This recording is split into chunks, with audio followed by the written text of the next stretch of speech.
Victor Anderson laughed with disdain when the governess suggested, "A nun to care for your son." The millionaire businessman looked at Sister Hope and declared, "If you can get my baby to eat, I'll double your salary." The 40-year-old nun took baby Gabriel with experienced hands and began to sing.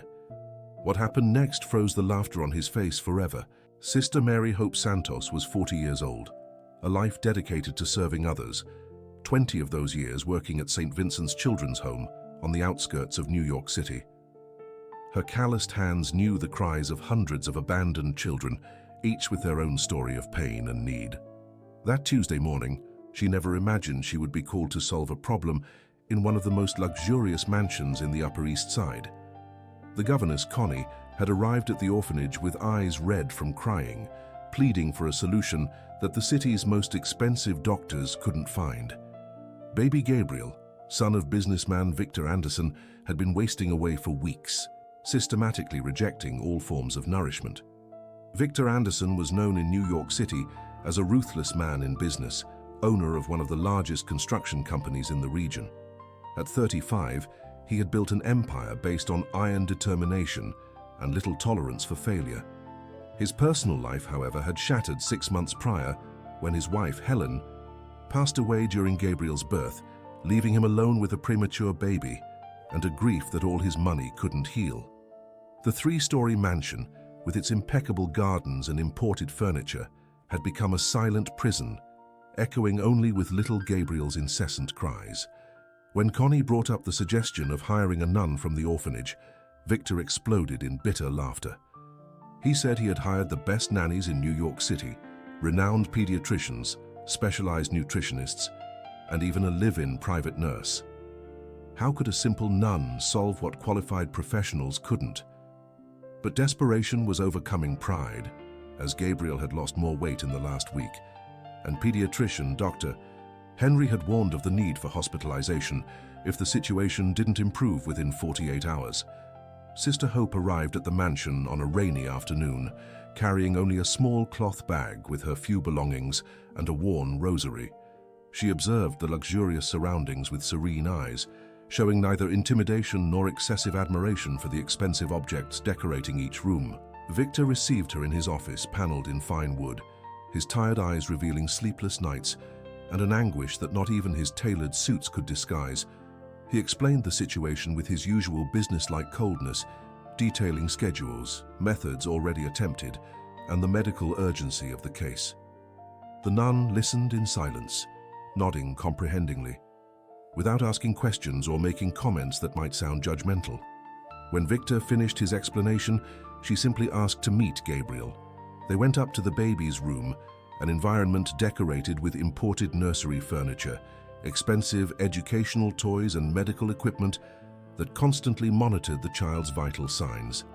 Gabriel was in his crib, a 4-month-old baby visibly underweight, with tired little eyes that seemed to carry an inexplicable sadness for someone so small. Sister Hope approached the crib and, without asking permission, picked Gabriel up with firm yet delicate movements. The baby, who usually reacted with crying to any attempt at contact, remained strangely quiet in her arms. Victor watched the scene with skepticism, prepared for another failure when something unexpected happened. The nun began to gently rock Gabriel, murmuring softly in his ear, and for the first time in weeks, the baby didn't cry when someone prepared his bottle.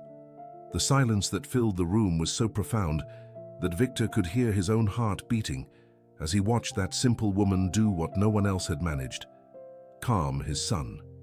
Sister Hope's journey had begun 20 years earlier, when she was just Mary Hope, a 20-year-old raised by her grandmother in a rural community in the heart of Kentucky.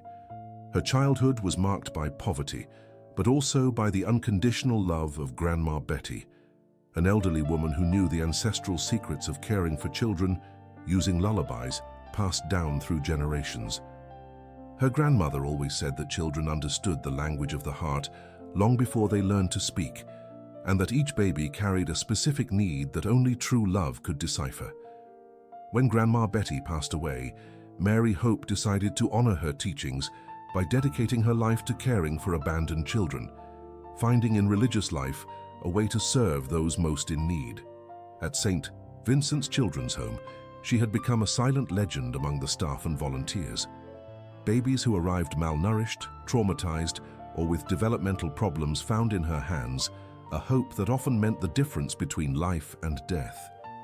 She knew dozens of ancient songs, some in dialects she couldn't even explain where she had learned them, and had an inexplicable intuition for identifying what each child needed to feel safe and loved. Her methods didn't follow medical manuals or modern pedagogical theories, but rather a folk wisdom transmitted orally through generations of women in her family. Victor, on the other hand, had grown up in a completely opposite environment. The only child of successful entrepreneurs, he was educated in expensive private schools and universities abroad, always encouraged to see financial success as the only valid parameter for measuring a person's worth. His parents, Albert and Martha Anderson, built the family empire through hard work, but also with an emotional toughness that left no room for displays of affection or vulnerability. Victor learned early on that problems were solved with money, strategic planning and determination, never imagining that one day he would find himself completely helpless before a 9-pound baby who rejected everything he could offer. The difference between the two worlds became even more evident when observing the mansion where Victor lived. Every object there represented financial achievements, from the artworks on the walls to the imported crystal in the dining room. Gabriel's room had been decorated by a renowned designer, with furniture that cost more than many families would earn in years of work. Everything there was designed to impress visitors and demonstrate social status, but none of it could provide the baby with what he truly needed, the sense of belonging and unconditional love he had lost when his mother passed away. Helen, Victor's wife, had been the only person capable of softening his heart, hardened by years of corporate competition. She came from a middle-class family, had a background in psychology, and always tried to show her husband that there were values more important than wealth and social recognition. During her pregnancy, she had decorated the baby's room not only with expensive objects, but also with family photographs, children's storybooks, and a music box that played lullabies she herself sang to her belly during the months of gestation. Her unexpected passing during childbirth had left Victor not only a widower, but also lost on how to be a father without his wife's guidance. Sister Hope perceived all these nuances as she walked through the house, observing the details that revealed so much about the family living there. She noticed Helen's photographs scattered throughout the house, the master bedroom that Victor could no longer bring himself to use, and especially the complete absence of any reference to the businessman's childhood or family of origin. It was as if he had built his identity solely from professional success, completely forgetting the roots that could have taught him about love, family, and the simple values that truly matter when caring for a small child. Sister Hope's first week in the mansion was marked by a silent tension that hung over every room. Victor observed the nuns' every move with the analytical eye of someone accustomed to evaluating investments and measuring results. He had established a strict feeding schedule for Gabriel based on the latest medical guidelines, and expected the nun to meticulously follow the times and quantities prescribed by pediatrician Dr. Henry. However, Sister Hope seemed to have her own methods, which didn't fit into spreadsheets or progress reports, and this deeply bothered the businessman accustomed to controlling every aspect of his life. Gabriel continued to reject food in the first few days, despite the nun's reassuring presence. She spent hours by the crib, humming soft melodies and making delicate movements with her hands, as if weaving an invisible web of protection around the baby. Victor interpreted these moments as a waste of time and even questioned whether it wouldn't be better to seek a more scientific solution, perhaps admitting Gabriel to a specialized clinic where modern equipment could force-feed through more invasive methods. With each refused bottle, his irritation grew, and he began to see the hiring of the nun as another error in judgment in a sequence of misguided decisions. Dr. Henry visited the house daily, monitoring Gabriel's weight and vital signs with growing concern. He spoke with Victor in formal meetings in the office, presenting graphs that showed the downward curve of the baby's development and warning of the urgent need for more aggressive medical intervention. The pediatrician, trained in the best colleges and specialized in complex cases, did not hide his skepticism, regarding the nuns' unconventional methods, suggesting that the situation required established medical protocols and not experiments based on unscientific folk beliefs. Sister Hope listened to these conversations without interfering, maintaining a respectful demeanor towards medical authority, but her eyes revealed a silent conviction that Gabriel needed something that could not be found in medical textbooks or pharmaceutical prescriptions. She had cared for hundreds of children over 2 decades, and her experience told her that this baby carried a deep emotional pain that manifested through the refusal to eat. During the nights, when the house was silent, she remained by the crib watching Gabriel sleep, studying his movements, his soft moans, and how he reacted to different auditory and tactile stimuli. Victor began to publicly question the effectiveness of the nuns' work during medical visits, suggesting that perhaps it was time to admit that Gabriel's case required more sophisticated resources than those a religious institution could offer. He even researched specialized clinics in other countries, places where babies with similar problems were treated with cutting-edge technologies and round-the-day multidisciplinary care. The businessman was preparing to make a definitive decision about his son's future when something completely unexpected happened on Thursday evening. Connie, the governess, had observed the entire situation with maternal anguish, having cared for Victor since he was a child, and now seeing her employer fall apart in the face of his powerlessness to save his own son. She knew secrets of the Anderson family that even Victor didn't remember, stories about his childhood that had been buried under layers of professional success and adult responsibilities. During a private conversation with Sister Hope in the kitchen, Connie mentioned details about Victor's paternal grandmother, Grandma Aurora, a simple woman who had raised Albert Anderson with lullabies and stories told by the fireplace long before the family achieved its current wealth. These tidbits planted a seed of understanding in the nun's mind, who began to perceive invisible connections between the family's forgotten past and little Gabriel's tormented present. On Friday evening, Sister Hope made a decision that would completely change the course of the story.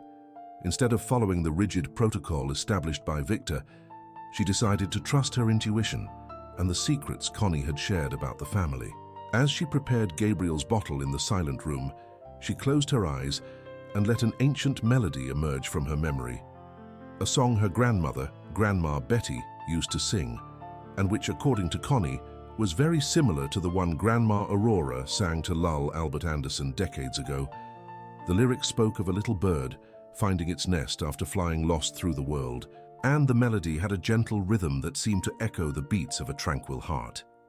Gabriel was in his crib, once again rejecting any attempt at feeding, when Sister Hope began to sing softly as she cradled him in her arms. At first, the baby maintained his usual resistance, turning his face away from the bottle and firmly closing his lips. But as the song continued, something extraordinary began to happen. The baby's tense muscles gradually relaxed, his breathing became deeper and more regular, and for the first time in weeks, Gabriel opened his eyes completely and fixed his gaze on the nun's face, as if recognizing something familiar and comforting in that melodic voice. The nun continued singing the same stanza repeatedly, each note laden with an ancestral emotion that seemed to connect the present to the past through invisible threads of genetic memory. Gabriel began to move his lips as if trying to follow the melody, and when Sister Hope offered the bottle again, the baby did not reject it immediately as he had before. Instead, he allowed a few drops of milk to touch his tongue, tasting it with a cautious curiosity he hadn't shown in a long time. The nun kept the song flowing gently as she continued to offer the food, and little by little, Gabriel began to suck the bottle with a hunger that seemed to have been dormant, waiting for the right stimulus to awaken. Victor was in his office reviewing contracts when he heard something that made him stop completely what he was doing. It was a distant melody, muffled by the mansion walls, but it reached him, carrying a strange sense of familiarity. He left the documents on the table and silently climbed the stairs, following the sound of the song that seemed to awaken buried memories somewhere deep in his mind. When he reached the door of Gabriel's room, he stopped without entering, observing through the crack the scene unfolding before his eyes with a mixture of disbelief and inexplicable emotion. Gabriel was sucking the bottle with an appetite Victor hadn't seen since the baby was born, while Sister Hope continued singing with a voice that seemed to carry all the tenderness in the world. But what shocked Victor most was not just seeing his son finally eating, but vaguely recognizing that melody as something he had heard at some distant point in his childhood. Fragments of memories began to emerge in his mind, blurred images of an elderly woman who cradled him and sang to him when he was very small. Before his parents' business life took over the entire family routine and eliminated those moments of simple, carefree affection. He stood at the door for almost an hour, watching Gabriel completely empty the bottle for the first time in weeks, while the nun's melody awakened in him a deep nostalgia for something he had lost without even realizing he possessed. When Sister Hope finally finished feeding Gabriel and put him back in his crib to sleep, she turned and found Victor at the door, his eyes brimming with tears that he couldn't explain or control. For the first time since becoming a father, Victor felt that perhaps there was a real hope that Gabriel would not only survive, but could grow up surrounded by the kind of love he himself had forgotten existed in the world. Victor entered the room with hesitant steps, as if treading on sacred ground he wasn't sure he had the right to profane. Sister Hope greeted him with a serene smile, making no fuss about what had just happened, treating the moment as if it were natural and expected, though both knew they had witnessed something extraordinary. Gabriel slept deeply in his crib, with an expression of peace on his face that Victor hadn't seen since the baby was born. The businessman approached his son and observed his tranquil breathing, noting that even the color of his skin seemed healthier after the first full meal in weeks. Victor asked the nun about the song she had sung. His voice choked, revealing an emotion he rarely allowed others to perceive. Sister Hope explained that it was an ancient melody her grandmother had taught her, passed down through generations of women in her family, and that she had discovered through Connie that similar songs were also part of the Anderson family tradition. She told him about her conversation with the governess and how Grandma Aurora, Victor's grandmother, had raised his father by singing these same rural melodies that carried the power to calm children and connect families across generations. The businessman remained silent for long minutes, processing information that connected his forgotten past to the unexpected present unfolding before his eyes. He began to recall fragments of his early childhood before his parents achieved financial success and changed the family's lifestyle. There were vague memories of visits to Grandma Aurora's house in rural Kentucky, where he played in the dirt yard and fell asleep to the sound of songs his grandmother sang while preparing coffee on the wood-burning stove. These memories had been gradually erased by the urban routine, private schools, and the constant pressure to achieve academic and professional excellence that marked his adolescence and youth.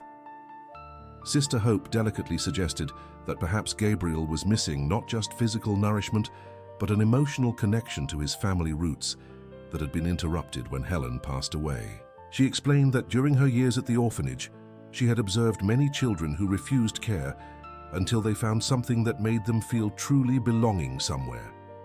In Gabriel's case, the song had served as a bridge between the current world and the ancestral heritage he carried in his blood, awakening a cellular memory that transcended his young age and life experience. Victor admitted that he had completely lost contact with these family traditions after his parents built the corporate empire and began frequenting social circles where displays of simplicity or rural nostalgia were seen as unsophisticated. He recounted that Grandma Aurora had died when he was only 12, and after that, the family definitively moved to New York City, cutting ties with their rural origins and everything that represented the humble past of the Andersons. Helen had tried several times to encourage him to retrieve these memories during her pregnancy, suggesting it would be important for Gabriel to know his origins, but Victor always resisted these conversations, considering them irrelevant to the future he planned for his son. The nun asked if Victor would like to learn the song that had calmed Gabriel, explaining that the father's presence could further enhance the positive effects of the melody on the baby's emotional development. She offered to teach not only the music, but also other simple child-rearing techniques that had been passed down through generations of wise women who understood that raising a child required much more than financial resources or technical knowledge. Victor, for the first time in his adult life, felt truly humble before knowledge that could not be bought or learned in universities. and accepted the nun's offer with a gratitude he didn't know he was still capable of feeling. The following days brought a gradual but visible transformation in the house's dynamic. Gabriel began to eat regularly whenever Sister Hope sang the ancestral melodies, and his weight began to increase consistently, to the relief of Dr. Henry, who admitted he was impressed with the baby's recovery. However, Victor faced growing internal resistance as he realized he was losing control of a situation he had tried to manage with business methods. He felt torn between gratitude for the results achieved by the nun and the discomfort of admitting that his rational approach had completely failed, where methods he considered primitive were succeeding. Sister Hope's presence began to influence other aspects of the mansion's routine in ways Victor had not anticipated. She conversed at length with Connie in the kitchen, exchanging traditional recipes and stories about childcare that had been forgotten by the family. The governess, animated by having someone who valued her experience and folk wisdom, began to prepare simpler, more nutritious meals, abandoning the sophisticated menu Victor had hired a private chef to create. The entire house began to exude familiar aromas of home-cooked meals that awakened Victor's childhood memories he had deliberately suppressed. Victor tried to maintain his normal business routine, spending long hours in the office and avoiding direct involvement in Gabriel's care. He justified this distance by saying he needed to work to cover the costs of raising his son, but in truth, he was struggling with an emotional vulnerability he didn't know how to process. Whenever he heard Sister Hope singing to Gabriel, he felt a confusing mix of relief, nostalgia, and a type of pain he couldn't identify or name. It was as if that voice was awakening parts of himself that he had locked away decades ago to transform into the successful businessman he was today. Connie observed Victor's internal struggle with the concern of someone who had been a second mother to him during his childhood. She remembered the sensitive boy Victor had been before transforming into the man hardened by business, and saw in Sister Hope's presence a unique opportunity for her employer to rediscover aspects of his personality that had been sacrificed in the name of professional success. The governess began to share stories about Victor's childhood with the nun, recounting how he used to be fascinated by Grandma Aurora's visits, and how he cried inconsolably when his grandmother passed away, vowing never again to get attached to people who might leave him. Sister Hope realized that Victor was fighting a silent battle with himself, resisting the changes her presence was causing in the house.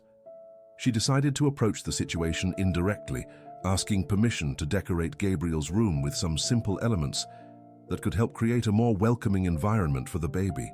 When Victor saw that she had placed small plants, a handmade mobile, and old photographs of the Anderson family that Connie had kept in a box in the attic, he felt a mixture of irritation and emotion that left him completely confused about how to react.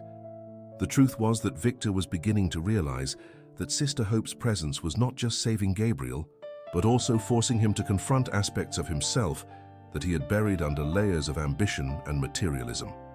He began to question whether the kind of life he had built was truly the best legacy he could leave for his son, or if he was repeating the same mistakes his own parents had made by prioritizing financial success over authentic emotional connections.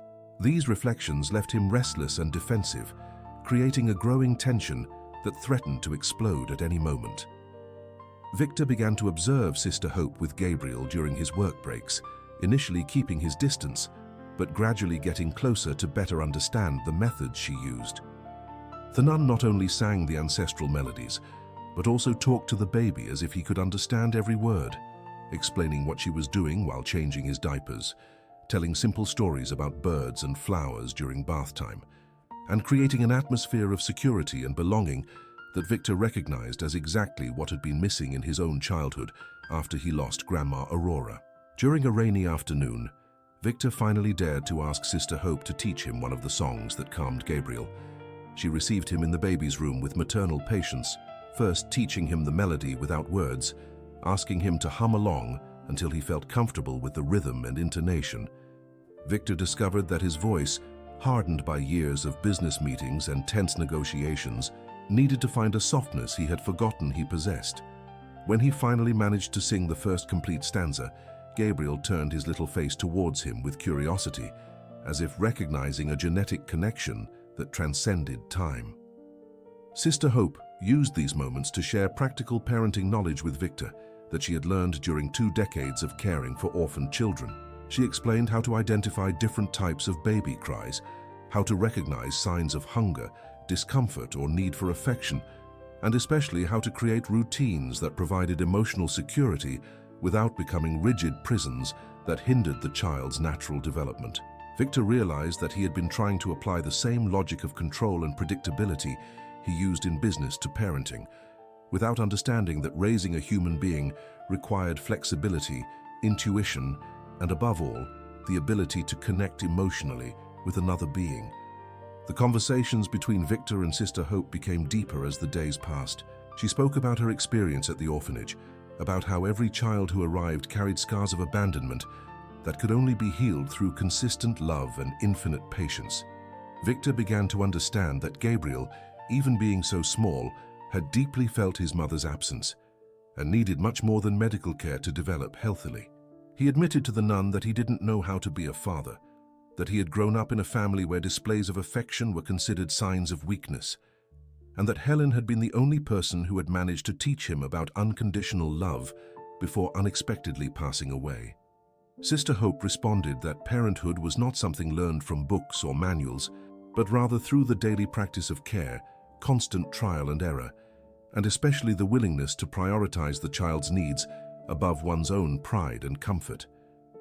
She suggested that Victor begin by participating in small daily tasks with Gabriel, such as bathing him, changing diapers, and especially being present during meals, singing the melodies that soothed the baby along with her.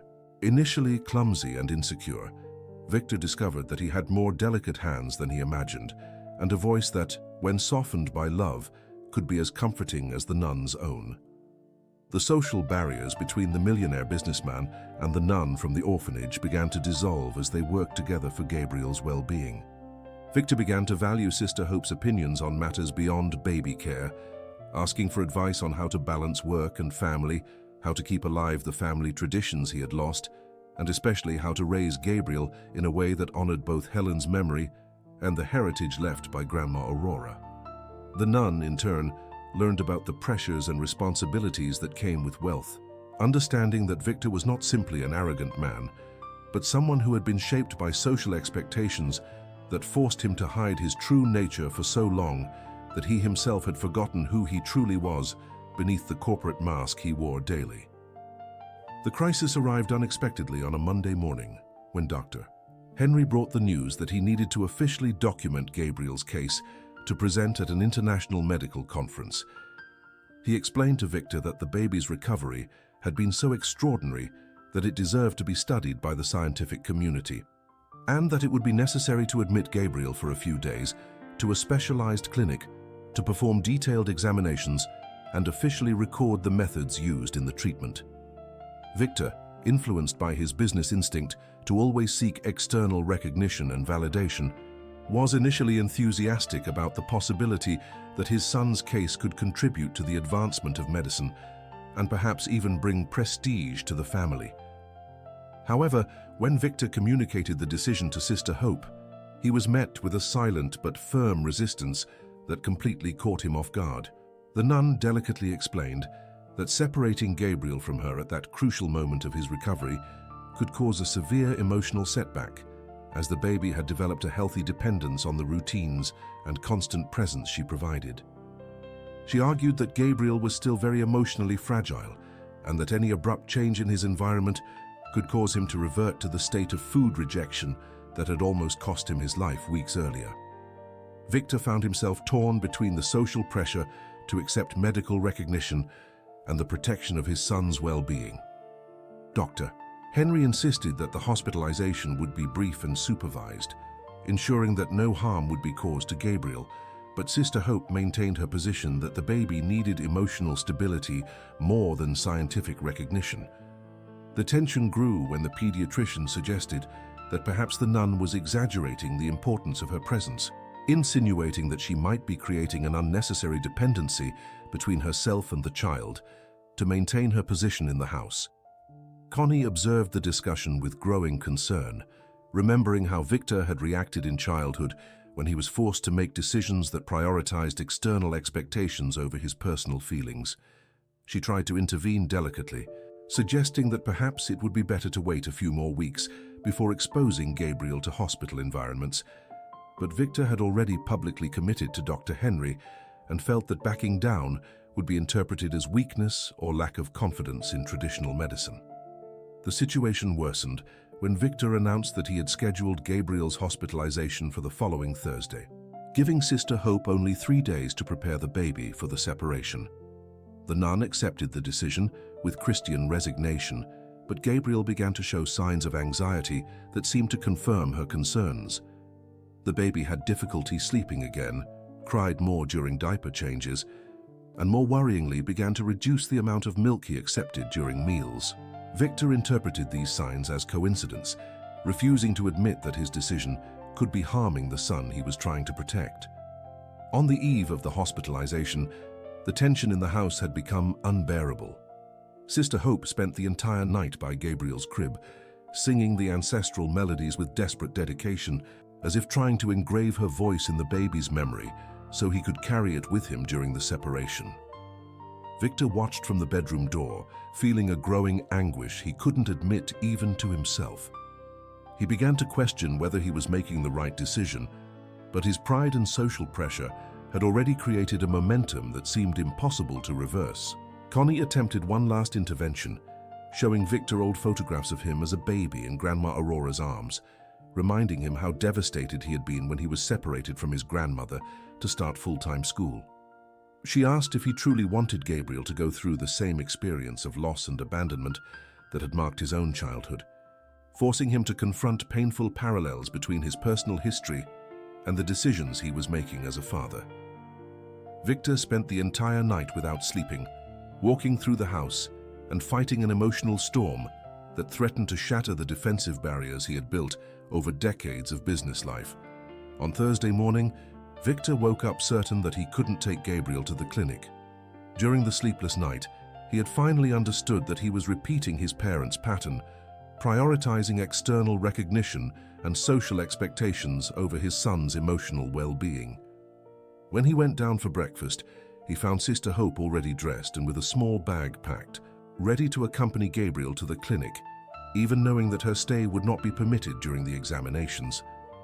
The nun's silent resignation in the face of a decision she considered harmful to the baby touched Victor in a way no rational argument had managed. Victor cancelled the hospitalization with a tense call to Dr. Henry, who reacted with surprise and professional irritation, warning of the possible consequences of ignoring established medical protocols.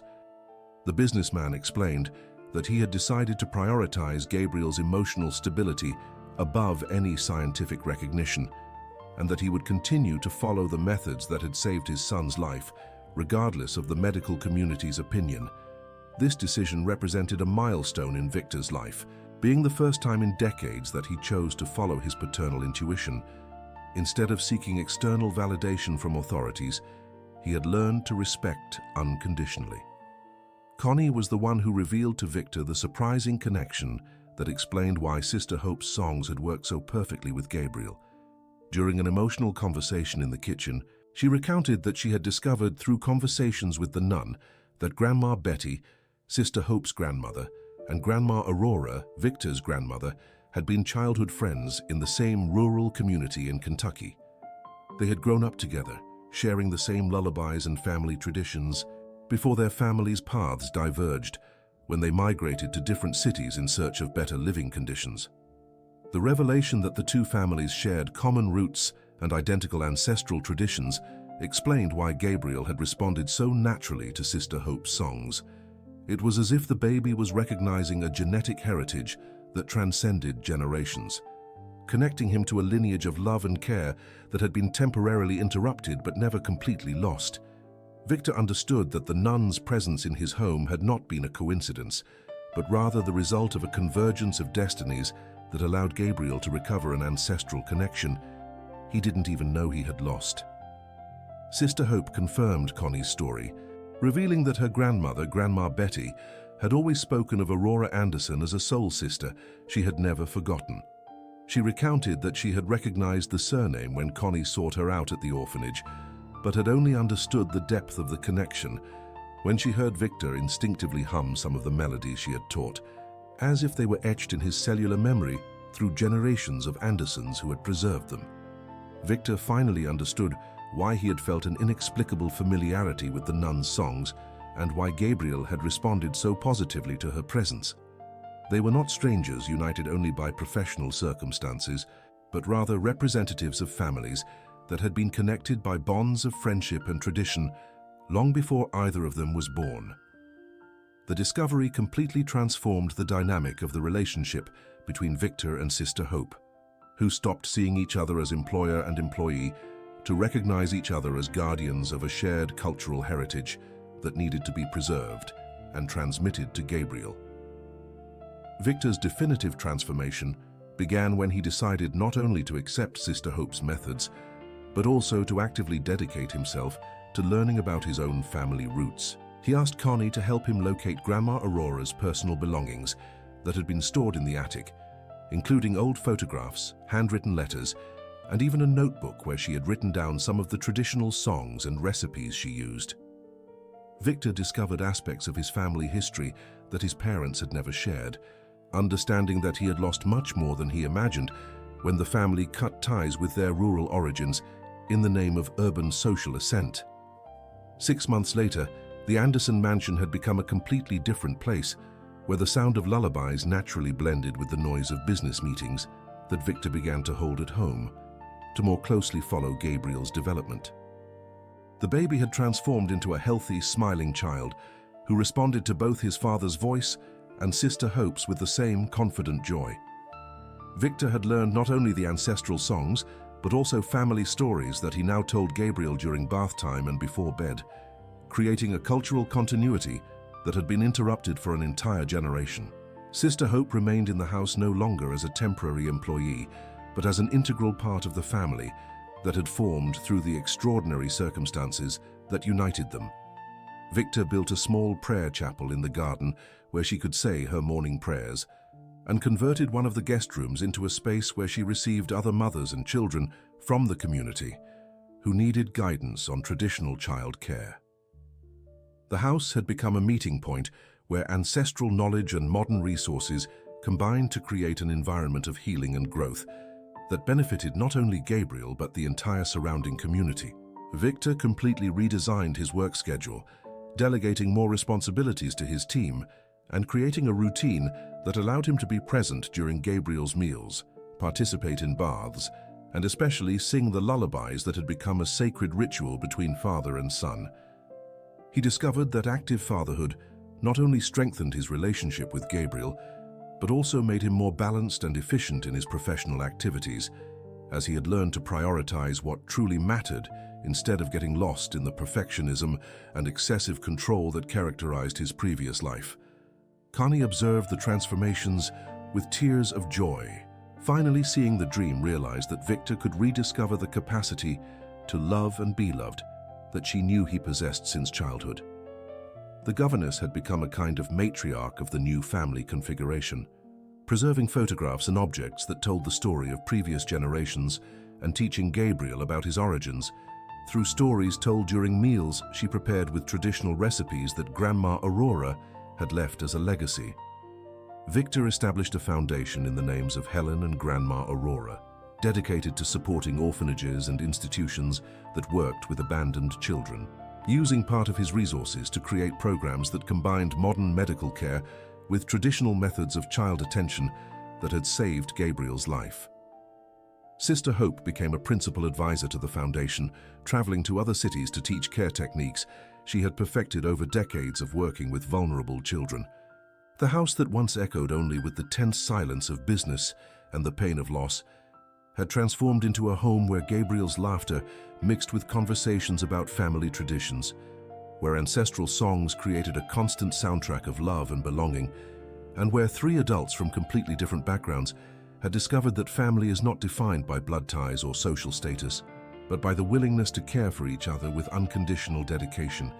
Gabriel grew up surrounded by stories about his grandmothers Aurora and Betty, about his mother Helen who had passed too soon, and especially about the importance of preserving traditions that connect people to their roots and to each other across generations.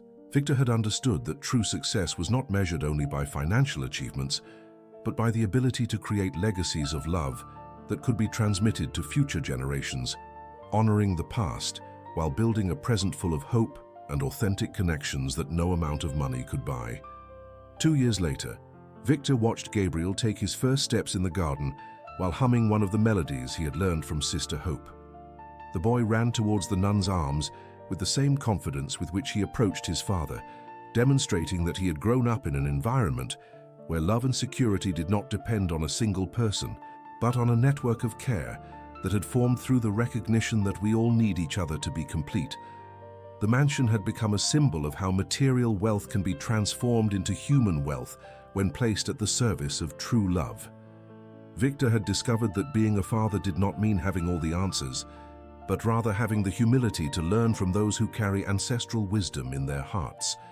Sister Hope continued singing the same songs that had saved Gabriel, now transmitting them to a new generation that would grow up knowing that their roots were both simple and profound, capable of nurturing any soul willing to listen. The family that was born from a crisis had become proof that the strongest bonds are those woven with threads of mutual understanding, forgiveness, and the willingness to put the well-being of others above one's own pride. Gabriel would grow up knowing his complete story, honoring both the legacy of love from his grandmothers and the dedication of those who chose to care for him when he needed it most.